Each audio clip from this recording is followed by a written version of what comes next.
Gilgo Beach on the south shore of Long Island, New York.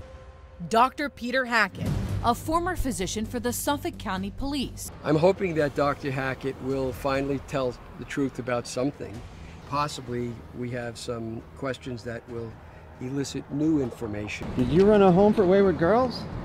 Of course not. So you never ran a home for wayward girls?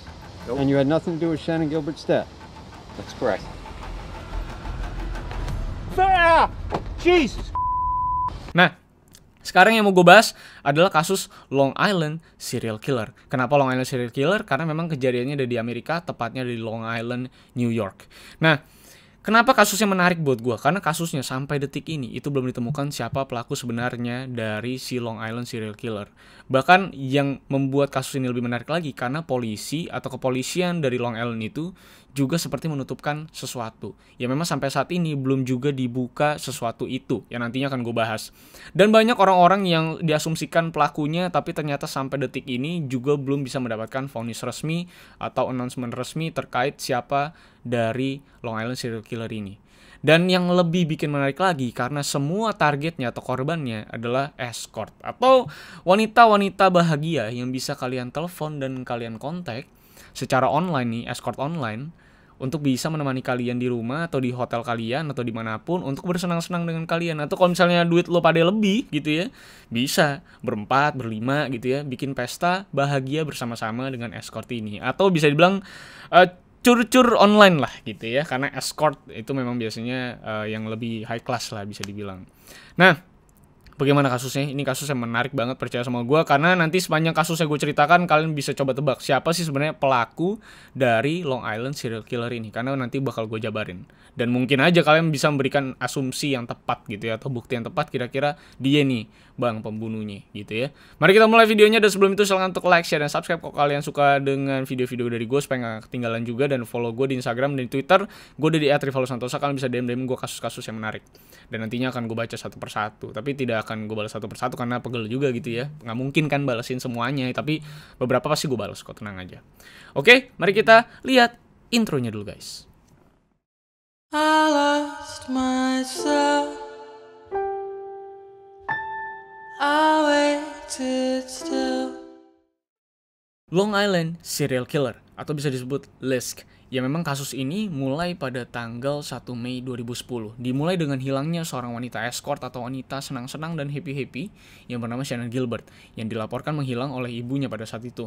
Ya setelah ditelusuri, Shannon Gilbert itu terakhir kali itu terlihat di Oak Beach, Long Island, New York. Sebuah daerah tertutup yang jalanannya itu terpisahkan dengan rawa, perumahan, lalu pantai yang besar yang memang dihuni oleh komunitas tertutup atau private community.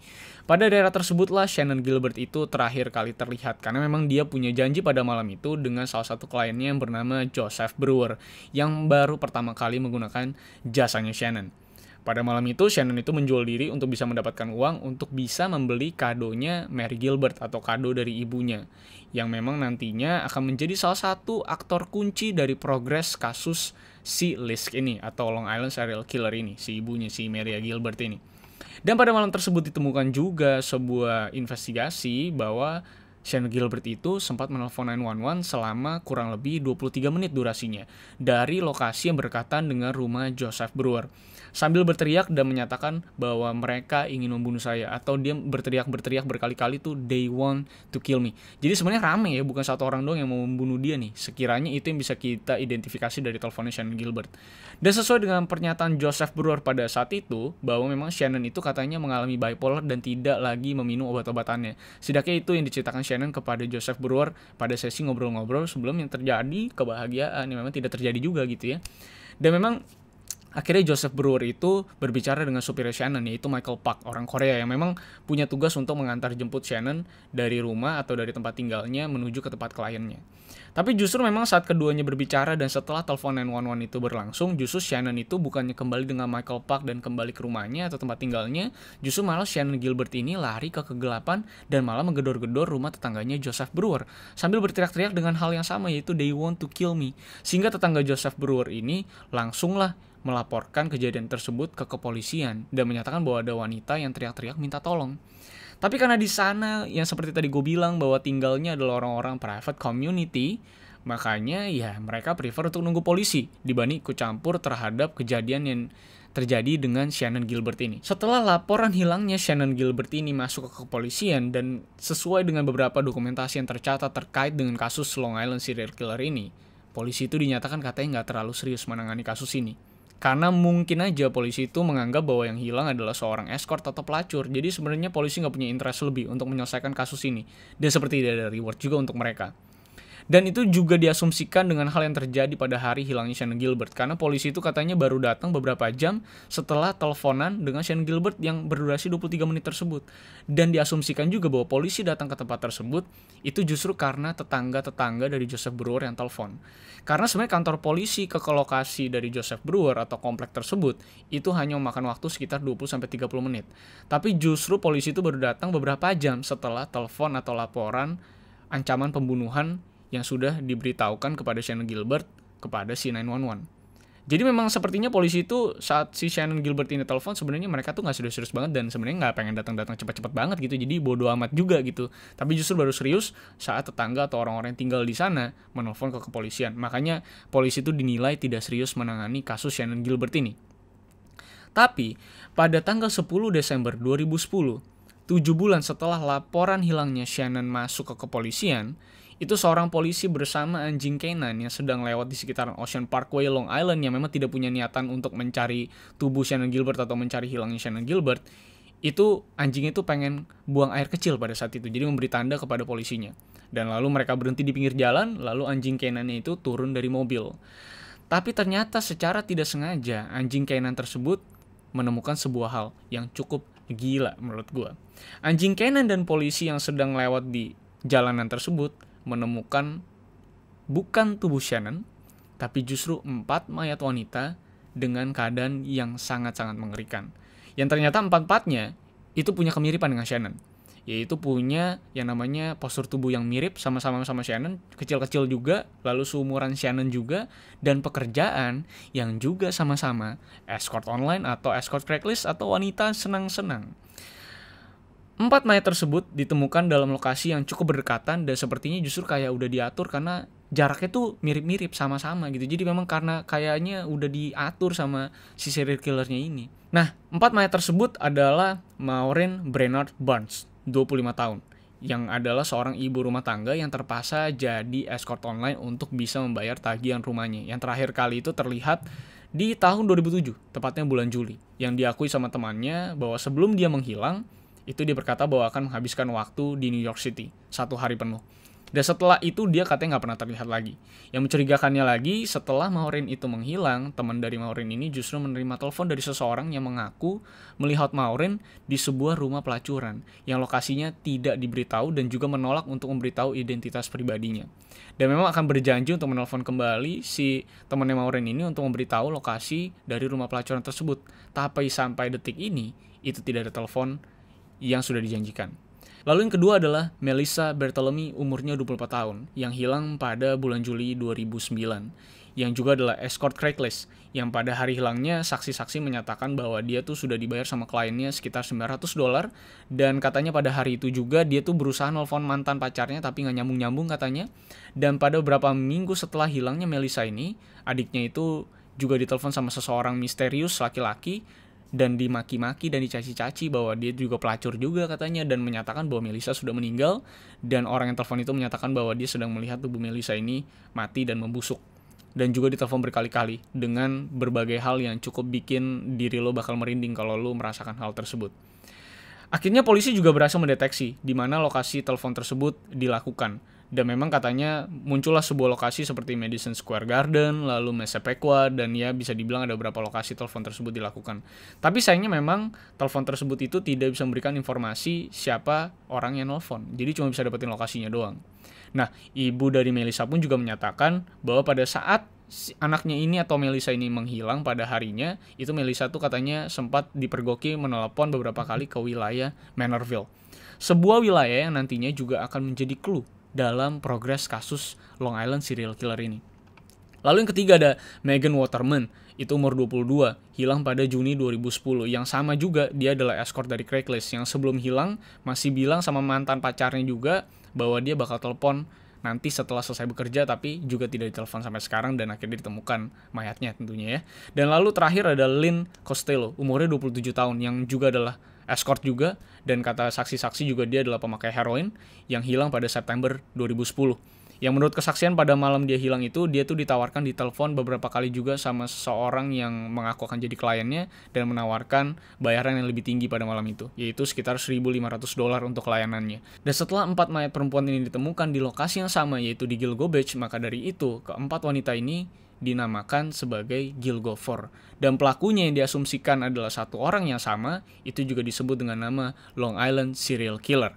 Dan juga bisa disebut juga Gilgo Beach Killer karena lokasinya di Gilgo Beach. Dan juga disebut juga Craigslist Reaper karena orang atau mayat-mayat yang ditemukan ini atau wanita-wanita ini itu semuanya adalah escort dari forum yang sama, yaitu Craigslist.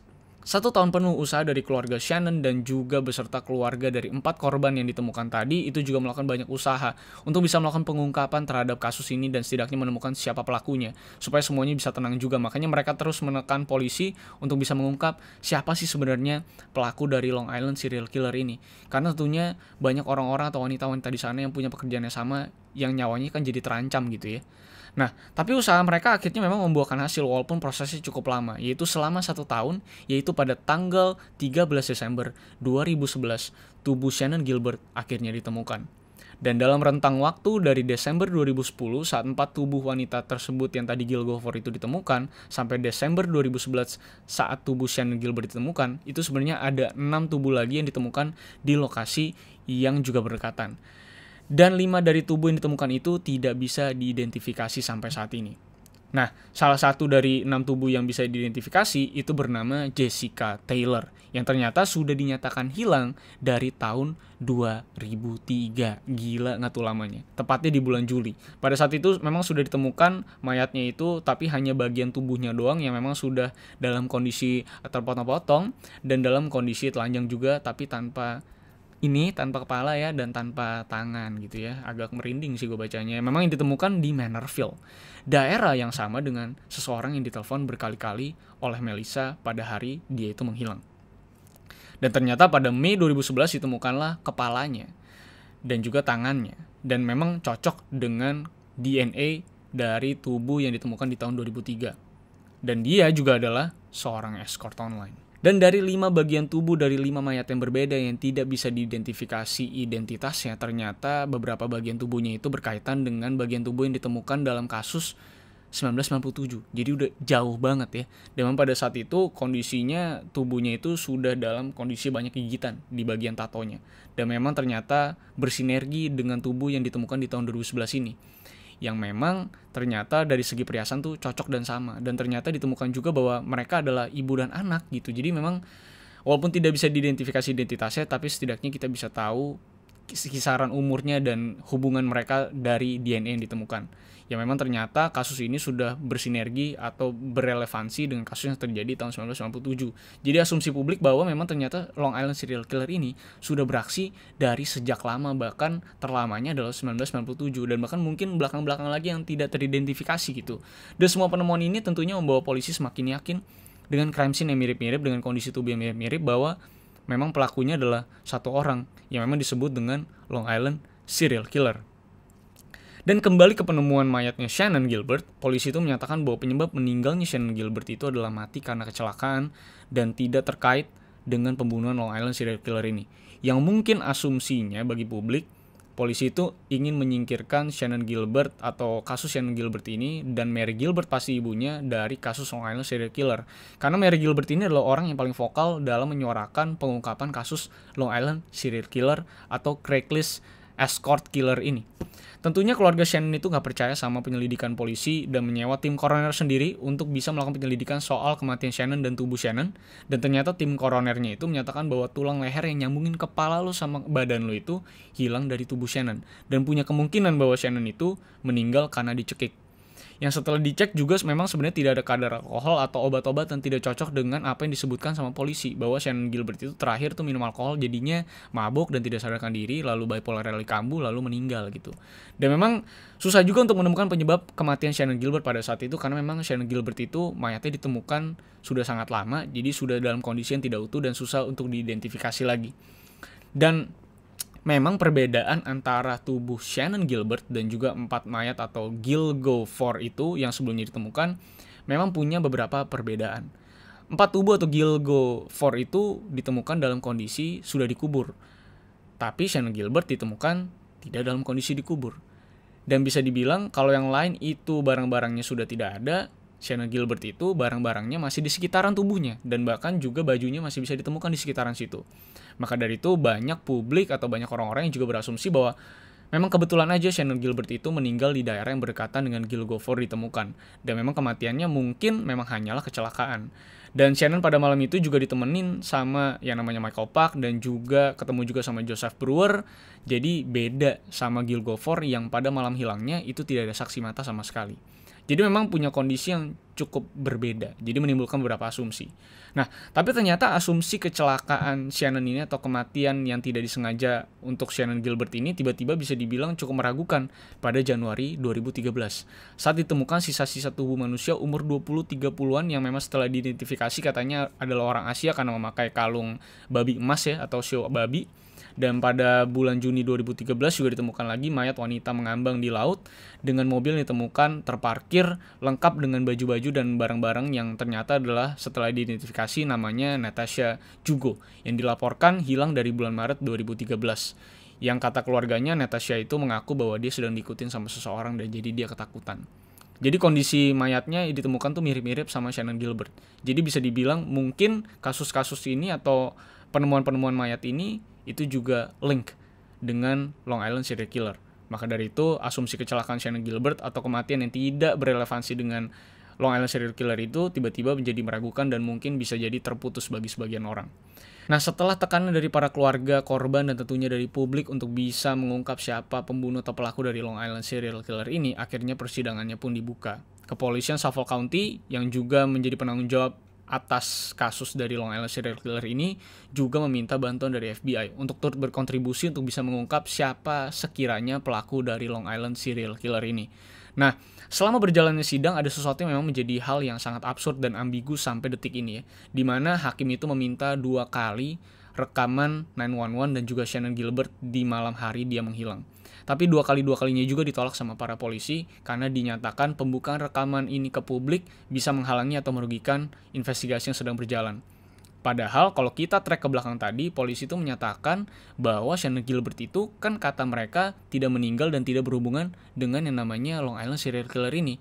Dan Shannon Gilbert hanya mati karena kecelakaan. Tapi kenapa justru rekaman 23 menit tersebut tidak dibuka? Karena kan seperti yang lo tahu sendiri bahwa banyak banget rekaman 911 dan juga dengan penelponnya itu dibuka ke online dan itu bisa lo akses secara bebas. Tapi kenapa justru saat rekaman ini sangat-sangat dibutuhkan untuk bisa membuka tabir dari kasus ini untuk lebih jelas lagi antara Shannon Gilbert dan 911 pada malam itu justru tidak dibuka dan tidak dibongkar dan tidak diperdengarkan di persidangan sampai saat ini. Itulah yang membuat sebenarnya menjadi sebuah hal yang misterius sekali kenapa polisi sampai detik ini masih merahasiakan rekaman tersebut. Isinya seperti apa. Tapi lagi-lagi tidak ada yang bisa melawan polisi tentunya ya. Dan pada investigasi muncullah memang beberapa nama yang terduga menjadi pelaku. Dan disinilah kalian bisa berekspektasi nih, kira-kira berasumsi juga siapa kira-kira pembunuh sebenarnya dari 4 orang yang bakal gue jabarin. Yang pertama adalah Joseph Brewer, sang penyewa yang memang menjadi orang yang melihat terakhir kali Shannon Gilbert. Tapi setelah ditelusuri tidak ada bukti kuat yang membuktikan bahwa Joseph itu membunuh, dan bahkan ada Michael Park juga yang pada malam itu menjadi saksi mata. Dan mereka berdua juga melihat bahwa si Shannon Gilbert itu lari ke kegelapan. Jadi keduanya bisa dibilang dinyatakan bebas dari tuduhan. Tapi tentunya tidak bisa menutup tuduhan sepenuhnya pastinya ya. Kalian bisa coba beranalisa lah tentang hal ini. Kedua adalah Dr. Peter Hackett yang adalah juga tetangga Joseph Brewer di perumahan tersebut. Yang menelpon ibu Shannon 2 hari setelah Shannon itu menghilang. Dan menyatakan bahwa dia sempat merawat Shannon dan memberikan obat kepada Shannon Gilbert sampai mendingan. Tapi anehnya, 3 hari kemudian, dia tuh kembali menelpon Mary Gilbert atau ibunya Shannon dan tidak mengakui pernah bertemu dengan Shannon Gilbert. Itu aneh banget kan? Dan karena kecurigaan inilah, keluarga Shannon itu juga sempat menuntut yang namanya Peter Hackett atas pengobatan yang mungkin salah sampai menyebabkan Shannon itu meninggal. Tapi setelah diselidiki lebih dalam lagi, ternyata Peter Hackett ini sepertinya hanya ingin mendapatkan atensi dan mendapatkan kredit terhadap Long Island serial killer ini, punya narsistik tersendiri yang tidak disangka-sangka sama publik mungkin. Dan memang pada malam hari Shannon Gilbert itu menghilang, istri dan anaknya itu melihat bahwa Peter Hackett itu ada di rumah dan dia juga bertigaan di rumah. Jadi kemungkinan bahwa Peter Hackett ini tidak melakukan pembunuhan tersebut. Walaupun bisa diindikasikan banyak kesempatan-kesempatan lain mungkin yang terjadi atau yang dilakukan sama Peter Hackett pada malam itu. Tapi lagi-lagi dibebaskan karena kurangnya bukti-bukti. Ketiga adalah James Burke, yang adalah kepolisian Suffolk County, yang memang pada masa-masa kasus Shannon Gilbert menghilang, itu dia turut serta dalam penyelidikannya. Di mana ada pengakuan bahwa James Burke itu pernah melakukan kerjasama dengan para escort, dan mengaku bahwa dia mengenal dan tahu betul dan mengaku itu kepada seorang escort bahwa dia kenal betul dengan Long Island serial killer dan setidaknya tahu identitas dari Long Island serial killer. Dan dia juga sempat ditangkap karena sebuah kasus penahanan ilegal dan sempat dilihat oleh beberapa wanita escort juga sempat melakukan penyiksaan dalam hubungan seks dengan beberapa escort.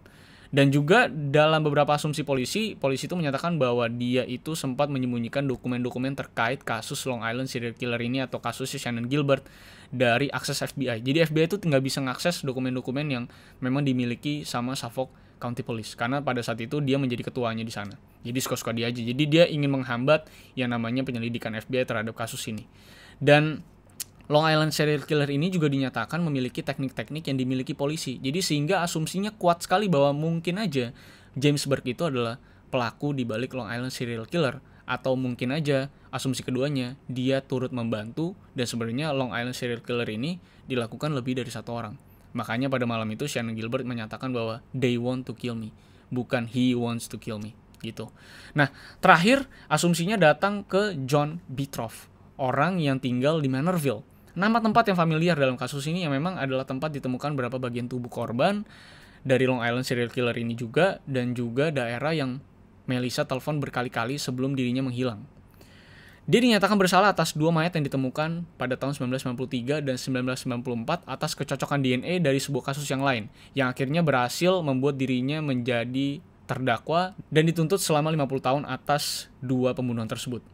Dia dijadikan salah satu tersangka dan pelaku Long Island serial killer juga, walaupun memang belum bisa diberikan vonis resmi. Tapi dinilai katanya crime scene-nya itu mirip-mirip sekali dengan yang ditemukan seperti Gil Gofor dan yang lainnya. Jadi mungkin aja asumsi terkuatnya bahwa John Beatroff inilah adalah orang di balik Long Island serial killer dengan asumsi crime scene yang sangat mirip dengan yang ditemukan di Long Island. Tapi lagi-lagi kasus ini masih menjadi misteri karena banyak hal yang belum dibuka, seperti telepon 23 menitnya belum dibuka, lalu aksesnya karena private community jadi susah banget untuk mendapatkan yang namanya kesaksian-kesaksian, dan juga itu rawa-rawanya luas banget dan susah banget diakses. Bahkan penemuan tubuhnya Shannon Gilbert itu membutuhkan alat-alat berat ya untuk bisa menerobos yang namanya rawa-rawa tersebut yang tinggi-tinggi banget. Jadi memang susah sekali untuk menemukan bukti-bukti kuat atau setidaknya bukti-bukti lain terkait dengan kasus Long Island serial killer ini. Dan mungkin karena juga para escort yang menjadi korbannya, mungkin polisi jadi kurang serius juga untuk menangani karena tidak ada interest lebih terhadap pengungkapan kasus ini. Tapi kasus ini begitu besar di Long Island, bahkan bisa dibilang salah satu kasus yang paling misterius sampai detik ini. Dan bisa dikatakan juga mungkin aksinya itu sudah dilakukan dari tahun 90-an, karena terakhir yang bisa kita identifikasi itu dari tahun 1997 bahkan ya, itu berhubungan dengan mayat yang ditemukan di 2011, itu gila banget.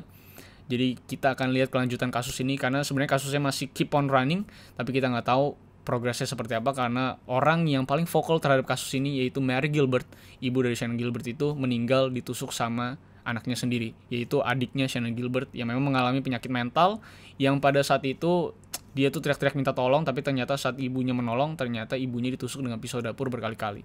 So itulah dia kasus Long Island serial killer. Semoga bisa menemani kalian di waktu-waktu kosong kalian selama di rumah dan bekerja di rumah. Semoga di bulan Ramadan ini kalian bisa lebih mendapatkan banyak berkah gitu ya, semoga ya. Dan lancar-lancar terus puasanya bagi kalian yang menunaikan ibadah puasa. Dan pastinya sampai jumpa di video selanjutnya. Kalau kalian suka dengan video kali ini, silahkan untuk like, share, dan subscribe pastinya, karena kalian tentunya menjadi live support gue di channel ini satu-satunya. Tidak ada lagi yang selain kalian gitu, karena tanpa kalian saya tidak akan bisa apa-apa gitu. Percuma gue bikin video kalau nggak ada lu pada, karena nggak ada yang nonton gitu kan. So terima kasih sekali lagi. Kalau kalian ada masukan kritik, silahkan untuk tulis kolom komentar di bawah. Dan kalau kalian pengen DM kasus yang menarik, silahkan untuk follow di Instagram gue dan di Twitter gue udah di @rivaldosantosa.